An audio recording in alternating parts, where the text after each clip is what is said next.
అందరికీ నమస్కారం. నా పేరు కామేశ్వరి. నేను 1-2 తరగతులకు తెలుగు ఉపాధ్యాయునిగా శ్రీప్రకాష్లో పనిచేస్తున్నాను.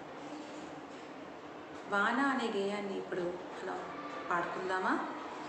వానలు వానలు వానలు పారే కొండ కోనలు, చిటపట కురిసే చినుకులు, మిలమిల మెరిసే మెరుపులు, పిల్లల పడవల నడకలు, మనసు నిండుగా వేడుకలు, బెకబెక అరిచే కప్పలు, కిలకిలలాడే చేపలు, వానలు వానలు వానలు పారే కొండ కోనలు.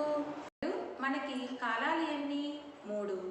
ఎండాకాలం, శీతాకాలం, వర్షాకాలం.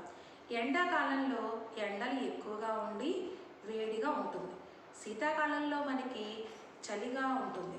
అలాగే వర్షాలు పడుతున్నప్పుడు కొండల నుంచి ఆ నీరు అడవుల్లోకి చేరుతూ, అడవుల నుంచి నదుల్లోకి చేరుతూ, అక్కడి నుంచి మనకి ఏరుల్లోకి నీరు చేరుతుంది.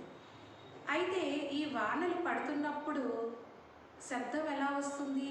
చిటపట అని శబ్దం మనకి వినిపిస్తుంది.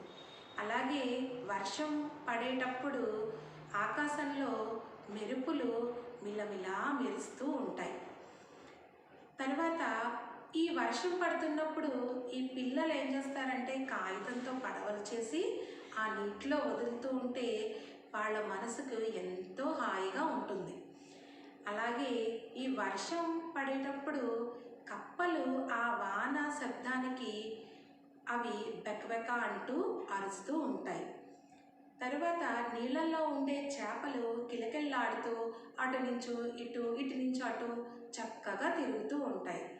ఈ విధంగా వాన పడుతున్నప్పుడు మనము ఎంతో ఆనందాన్ని పొందుతామని ఈ గేయం యొక్క భావం. ధన్యవాదాలు.